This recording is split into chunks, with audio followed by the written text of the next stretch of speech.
Nightingale is only 6 days away from launching, and over on Twitter, they actually dropped a whole list of frequently asked questions. Today, I'm going to dive into all of these questions and answers to hopefully get a better understanding of the game, as well as check out and see if there's anything interesting that they talked about. Let me know if you are excited for Nightingale down in the comments, but let's go ahead and get right into it. Question 1 is, when will Nightingale launch? The answer is Nightingale will launch into early access on February 20th, 2024. 2 days earlier than their originally announced February 22nd date. Again, we still don't have a time of launch, so keep an eye out on the channel. I will be covering the time as soon as we get some solid information about that. Question 2, though, was how much will Nightingale cost? And it's sitting at a solid $29.99, which seems right around industry average for these types of survival games. Question 3 is Nightingale single player or multiplayer? They say that you can play Nightingale solo or with up to 5 additional players in a single party for a total of 6 in a realm. Next is, what platforms is Nightingale on? And currently it's only on PC. The wording there I think is interesting. Currently, I think if this game,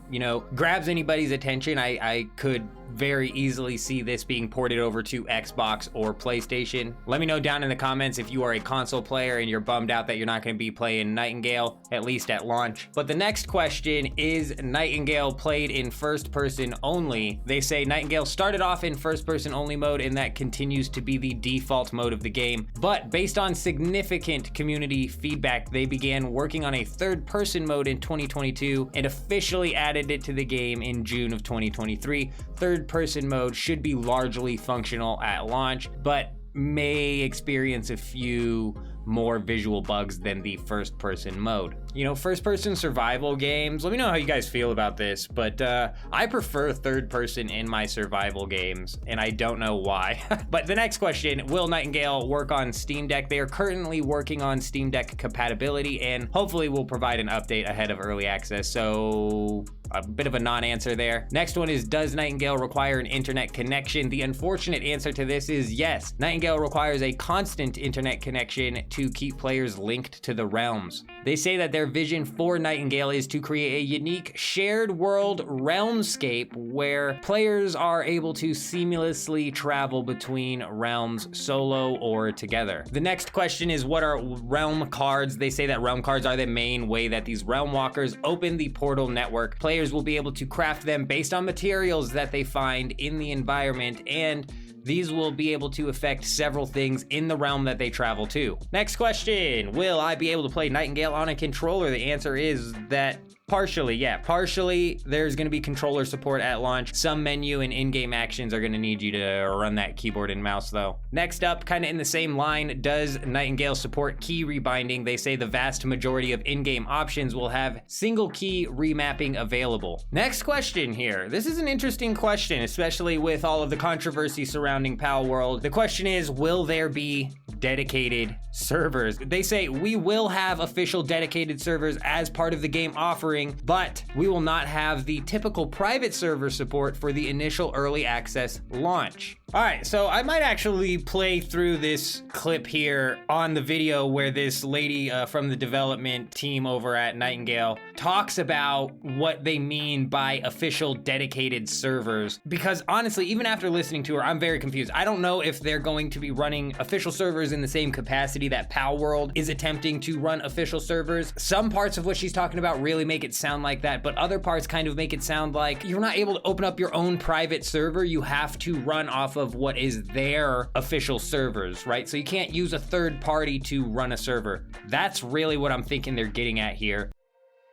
Throughout development, community members have asked us if we'll have dedicated server support. We understand that there are multiple reasons for this request. For some, it's because in similar games, if you were to play with other people, one person would host that game, and another person would join that instance. That means if the host is not online, it means others cannot continue with that particular save file. For Nightingale, we will have dedicated official servers at early access launch. This means that if you are playing with friends and you invite them to your realm, and you all set that as your respite point, any one of you at any point will be able to start up that realm regardless of who is online. This is all included in the initial game offering, as it's fundamental to our studio principles of fantastic spaces, meaningful places. We recognize that asynchronous play is not the only reason that people request for dedicated servers, as some community members are looking for the ability to host private servers, as these can sometimes allow for additional server options, modding, and even ensures that the game is available long after a studio has supported it. What you might find interesting is that many of these custom settings that we've seen other games employ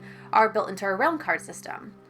So for example, you will be able to make a realm easier or harder with minor realm cards, as well as things like make it always daytime or always nighttime. These tend to be a more gamified version of those server settings. There are other modifiers as well, and we look forward to showing them off to you closer to launch. There are also some benefits in having all of our initial players on official servers. The primary one being that we can streamline support, as we can make sure that all of our players are playing the same version of the game. By having all of our players on official servers, we can collect and analyze aggregate data. So this way we can make sure there aren't any major issues with the game. Also, by using this aggregate data, when we look at our feedback, we can see how that will impact the majority of our players and make sure it's not just from some vocal minority. Our team, which works with the more technical sides of the servers and networking, are working full-time and focusing to make sure that the official servers will perform the best that they can.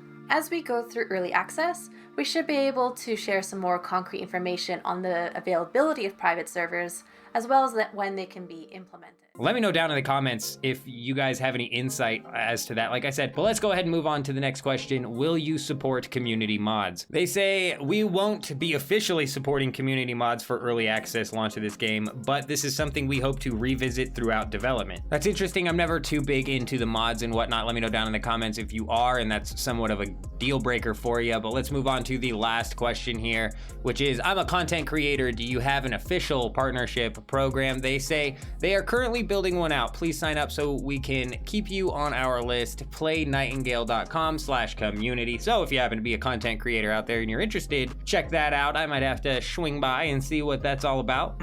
But that is all of what they went over in this frequently asked questions post. Personally, I'm still super pumped up for Nightingale. I think it's a really interesting twist on the survival genre. The fact that there may possibly be some type of official servers that incorporate multiplayer play at a level that, you're not really anticipating also has me excited. But at the same time, if we got to run through Nightingale solo, we got to run through it solo. We've seen, that's not a big deal. We've seen what happened with the Pal World servers and the fact that there are cheaters on every single official server, just completely ruining people's times. So chances are, even with official servers, you're gonna end up doing your own private thing anyways, or at least as much as you can. And I'm assuming what they meant was you can't open up a third-party private server. Let me know down in the comments what you're most excited for when it comes to Nightingale. But that's all the information that I wanted to go over in this video. I'm out.